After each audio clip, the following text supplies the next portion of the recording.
Hi, it's Mike, Family TV, and today I'm in my foyer. And the problem with this foyer was it is huge. I have a huge wall up here, and we never knew what to do with it. We knew we wanted to put something up there, but anytime we went out to buy anything, it was always super expensive.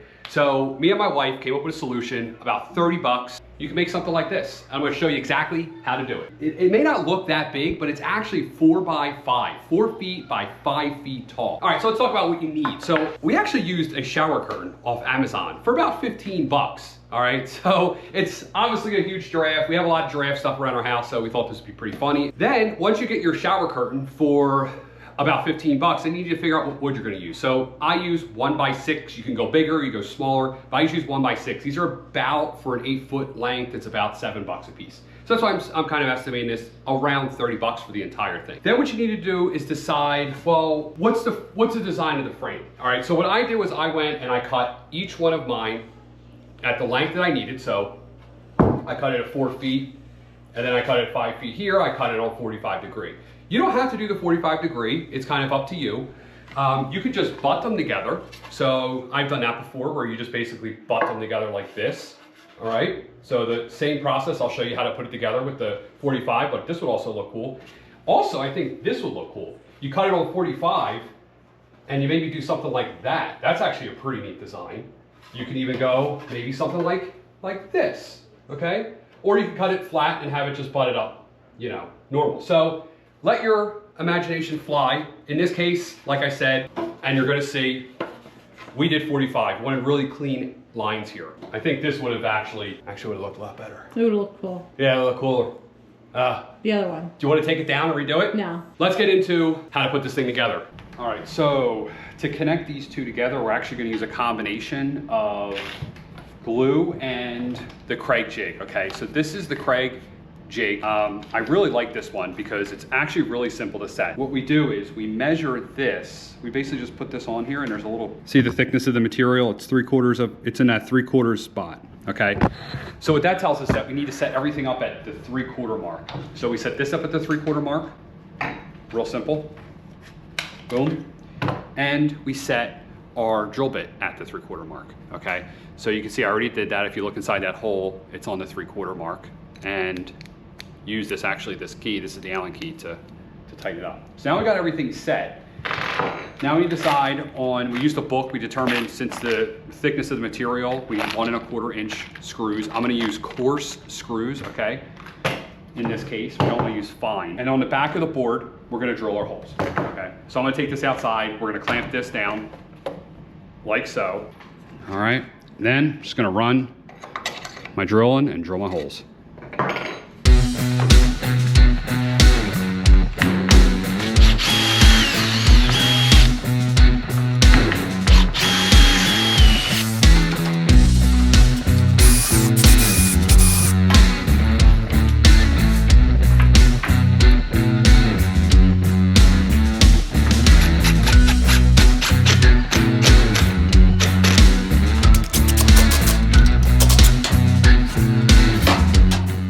So after screwing together the frame, I then put a little chamfer on the inside just to add a little detail. This is totally optional. From there, I moved on to sanding the frame all the way up to 120 grit.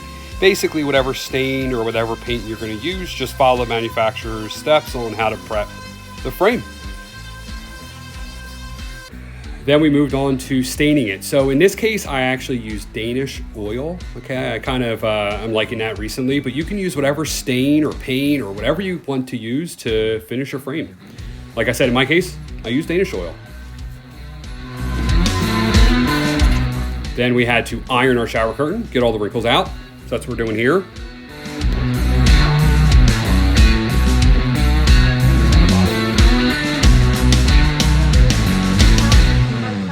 Now we're at the stage where we're going to actually attach the shower curtain, the shower curtain to the frame. So we stained the frame, and now we laid the finished part of the frame down on the ground, and then we took this and we laid it over top, okay? We're going to use 1/4 inch staples, okay, so no big deal. We're going to start from the top, and then we're going to stretch it tight down there, staple down there, and then kind of work our way, and staple it and work our way around.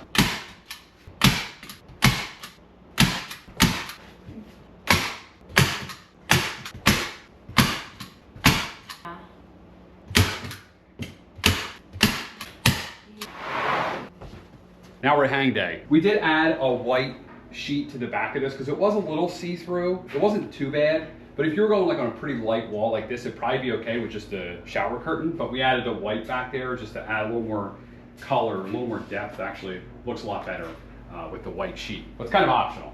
We just grabbed an old sheet that we weren't using anymore and stapled it back there. All right, we are gonna use 2.5-inch trim screws, all right?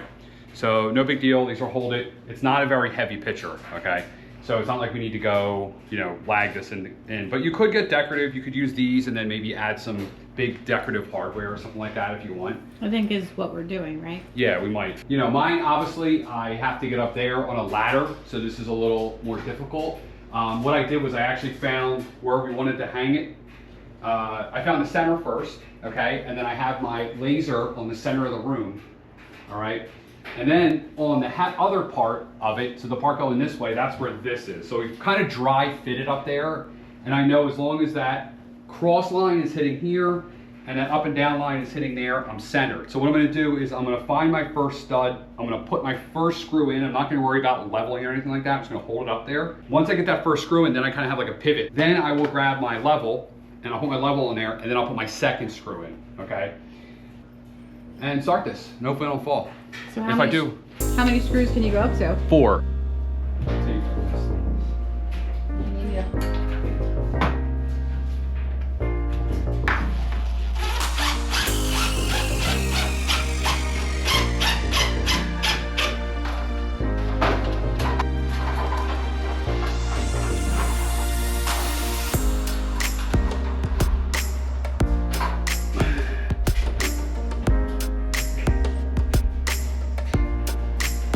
Yay, we're done. Yay, it's hung. Look at that. All right, so it's now hung, all right? We're actually gonna build 3 more of these and put these in our living room. We have a giant wall there that we've never known what to do, and we're gonna do that. And on those, we're actually gonna do it the other way that we kind of just figured out in the beginning of this video. We're actually gonna do them like that. So if you wanna see that, I would suggest you maybe follow the channel, subscribe. Thanks for watching the video. I'm Mike from Family DIY TV. Remember, we're always learning. Hit that subscribe button. Please hit that like button. That really helps me out, really helps the channel. Please also check out www.familydiytv.com. I'm also on all socials at familydiytv.com, and I'm out.